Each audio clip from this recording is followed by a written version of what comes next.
Graham Bailey in the Celica as we watch Alan Grice's BMW being put into place. He's in car number 51, and alongside him is Colin Bond in car 31, the first of the Masterton Holmes Capris. On the next row of the grid, Steve Marston in car 32 has Alan Grice alongside him. He just saw Grice being pushed back. Terry Shield in car 96, the Mazda, has Bob Morris in the Sutton's Motors Isuzu, the Gemini car, which did so well in the earlier race. Peter Williamson is behind him in car number 77 in the Celica, the green Celica. You can see just tucked in behind the Terry Shield car. 10 seconds. Phil Alexander alongside him, Tony Cabbage, Peter Dane, Phil Parsons, Bob Holden, in a field of 20 cars.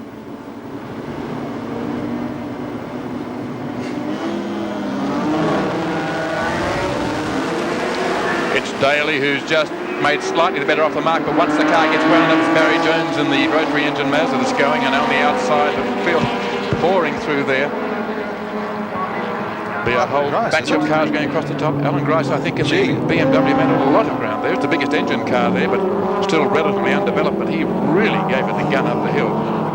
Little Alpha Sud of Paul Jones trailing the field there, the last 20 cars, the position in which he departed from the grid, and a very tight field of 20 cars leads on the first of 15 laps. The better brakes under 3.5 litre Touring Car Series, round one for 1981, and it's the new Mazda RX-7 of the man who did so well last year, Barry Jones. Terry Daly right on his heel, Colin Bond coming up behind him, and Alan Grice right behind him in the field in single file right round there as they head up Phillip Straight. It's Jones. So this is the man that won the final round of the series here last year in the RX-3. Didn't win the series though, that was Barry Seaton's privilege. But Barry Jones now in the RX-7 in the lead. Alan Grice making a lot of ground up the hill with the bigger engine of the Mazda, with the BMW rather, is making itself felt, and he's now probably the greatest challenge, I would say, as he runs up in the fourth place to the leader. And Jones will be, see that dust being kicked up by Grice going on the inside, trying to get as much ground as he can, as quickly as he can. He doesn't want to give Jones a long lead because he won't be able to catch him. Got himself out a little wide on the corner, Alan Grice. Colin Bond is helping to keep him out there. He's trailing petrol or something. There's quite a lot of fuel coming out. I think it's fuel, some clear liquid coming out the side as he was cornering home. Just behind Colin Bond. Now he goes past him. There's the difference in power. Goodness me. It was the Capris that always used to do that to the other cars in the under 3 litre series. The side's been advanced by half a litre to attract cars like the big BMW, and hopefully cars of the ilk of the Rover V8, the 3.5, the Commodore 3.3, and other cars that would be suitable to racing and hopefully can be attracted to it. The first one we're seeing, though, is the BMW, which the John Player special team has running for Alan Grice, and he's now up into third place. Barry Jones holds pride of place, car 41, the RX-7 Mazda. Terry Daly, the Capri, car 12 in second place, and then Alan Grice in the BMW. Colin Bond holding down fourth spot, followed by car 51, Graham Bailey in the Celica. He's leading the 2 litre cars, Gary. In fact, Peter Williamson, who's been the traditional leader, is back in about 8th place, just in front of Bob Morris in the Gemini with the twin cam. So we've got 2 versions of top-selling cars in Australia, the Toyota with a twin cam engine and the Gemini with a twin cam motor, racing in what could become one of the really most hotly contested categories of motor racing in Australia over the next couple of years, for cars of up to about 2 litre capacity, reflecting in effect the interest in cars of that size by ordinary private buyers. So it's still Jones, the leader, in the Mazda. Daly and the Capri in second place. The BMW, Alan Grice third. Graham Bailey in fourth spot. That was the former Peter Williamson car, if memory serves me correct. Now sponsored by Chickadee Chicken. And Graham Bailey from the Gosford area doing exceptionally well. Started off as a rally driver. It was a particularly quick one. Switched to racing. And has been persevering for a couple of years. And towards the end of last season, really began to get up among the frontline contestants. He's lost his position there, though, to Steve Masterton, who's moved up to lay it down to stablemate Colin Bond in the twin Capris. And Peter Williamson just going by, and Bob Morris following him. That's the order of those 2 cars further back in the field. In 8th place is Peter Williamson. The leader, though, is Barry Jones in the RX-7. Notice that Peter Williamson in 7 is being hotly pursued by Bobby Morris in car 7. Alan Grice has moved up into second place, having dispatched Terry Daly in the Capri, and now Grice has the charge ahead of him. Plenty of time to go. He's still got more than 10 laps in which to catch the leader, and a fairly clear road. There's Peter Williamson now in his newly liveried twin cam Celica Coupe. Nice looking presentation there. And behind him is Bobby Morris in the Channel 7 car, entered by Sutton's Motors, prepared by George Shepherd, the rally maestro who masterminded the Repco 123 for Commodores, and has gone into the race preparation business for Bobby Morris. Had a win in an earlier race, and it's showing that even in its very early stages, it's going to be a very competitive car when they get it thoroughly sorted out. And really, I suspect, figure in some great dices with Peter Williamson, who's turned on some magnificent racing on his own account over the last few years in the Toyota. Well, there's no doubt that Grice is catching Jones now. He'll probably get up to him because of the way he's really flinging that big black German machine around the corners. Whether he'll get by, though, is another matter. He's got time. He's got himself 9.5 laps.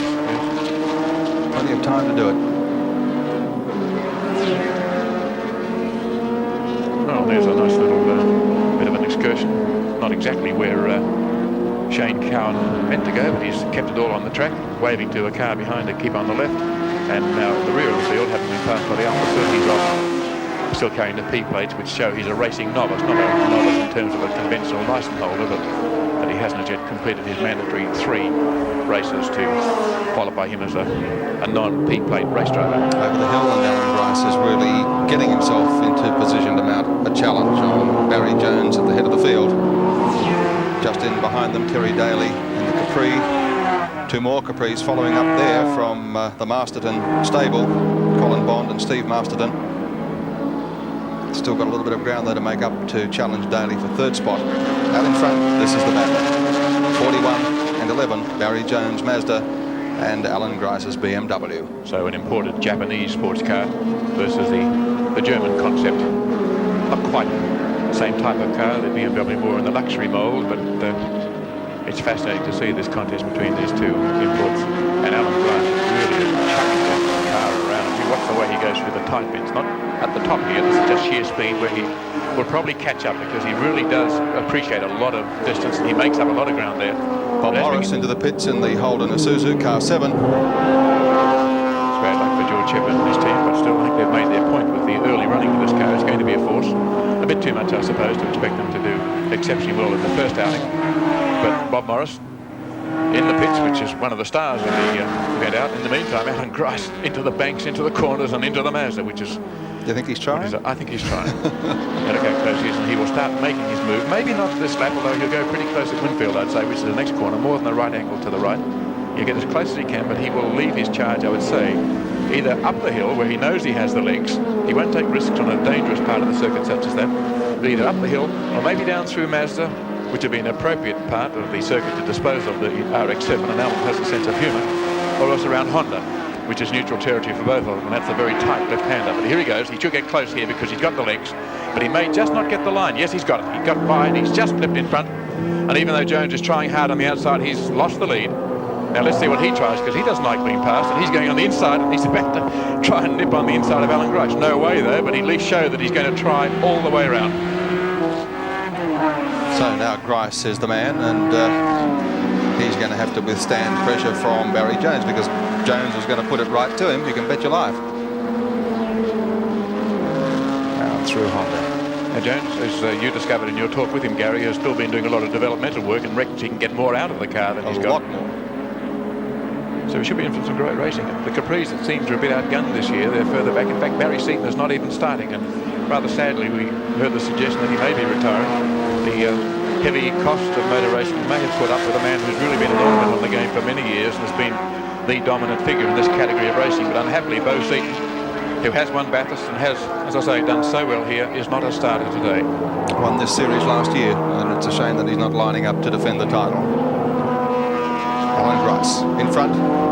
John Player Special BMW, very distinctive black and gold, and in behind the new Mazda RX-7 of Barry Jones, the man that ran the RX-3 here so successfully last year, winning the final round of the series. Desperately, as you may have gathered from the way he was lifting wheels up, and he's now got a couple of the slower cars to pass him, about to lap them, and they pull over to let him go through. Often a very difficult phase of the race when the drivers about to be lapped don't realise that the field has caught them or the leaders have caught them. But both those Mazdas getting well out of the way to let the two front runners through. From the top of the field, it's car 11, Alan Grice, holding down first spot, then Barry Jones in the RX-7, car 41. Terry Daly, car 12, the Capri, holding third spot ahead of the Masterton stablemates, car 31, Colin Bond, car 32, Steve Masterton. Then comes car 51, and that's Graham Bailey in the Celica, the Chickadee Chicken Celica, and he's ahead of Peter Williamson. Further back in the field, Chris Heyer in the new VW Golf. He ran the GTI Golf last year, but it was badly damaged by fire in the pits of Bathurst, as those of you who were watching the Hardy Rally last year will recall. So he has a new machine, campaigning effectively, but a little bit outgunned just in terms of power, because he's only running a 1.6 litre engine, which makes him almost the smallest car here. The Alfa Sud with 1.5 is the smallest. But that's a developing category as well, the race for these cars down around the 1.5 litre mark.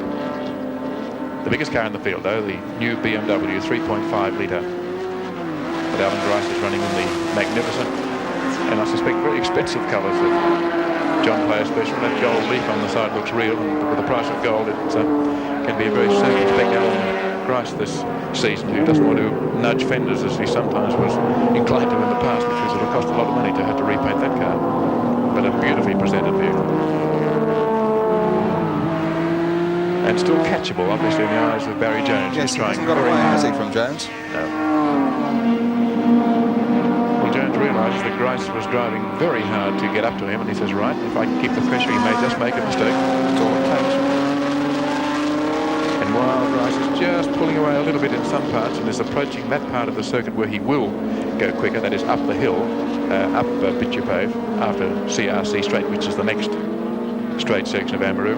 Grice will pull away, and it means that Jones has to do the hard work on the parts of the circuit which aren't for the faint-hearted, round the bends and down the hill from Amaroo.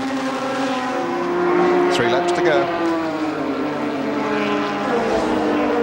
Grice is still spilling fuel out of the car. Now, I don't know whether his team manager, Frank Gardner, knows it's a problem, or whether he added so much fuel that the loss that they're making won't count, but just look at the back, you'll see some fuel coming out on the other bends. And if he's running a little bit close to the limit, in other words, only put a marginal amount of fuel on board, it could become a factor. Most noticeable when he comes down here around past Honda. Still seems to be spilling a little bit, but he's not too concerned about it. Out it comes, but only a splash, about a couple at that time, and hopefully they'll have had a reserve, and hopefully it'll be enough to get him to the finish. But I'm sure that Barry Jones has spotted it. So still Grice, Jones and Daly, first 3 spots. Car 32 holding down 4th place now is Steve Masterton. He's edged ahead of Colin Bond and the other Masterton Capri. It wouldn't do for Alan Grice to become confused as to which BMW he's driving, Gary, because this one's left-hand drive and the turbocharged sports sedan is right-hand drive. So if he went for the gear lever on the wrong side, he'd end up winding the window down. I don't think Grice will make that sort of mistake somehow. I was with Johnny Rutherford when he came out to Bathurst for a look at the circuit and drove around with him, and he did that. He hit the window winder, but he'd never driven a car with a steering wheel on the right-hand side. He just stopped and burst into a gale of laughter and then set off again and equalled the lap record, which wasn't bad for a man having his first look at the circuit. In the meantime, it's Jones still well within touch with just a couple of laps to go. What is it, 2 laps to go, or less than an hour, almost about to get their last lap, or I think, or the next time round. 2 laps to go, 2 and a bit. So Barry Jones knows that he's got a lot of work to do in a very short space of time. Out goes the board for those 2 leaders, so this is it. If Jones is going to catch him, he's got to do it in this next 2 kilometres. Behind still Terry Daly, Colin Bond, Steve Masterton.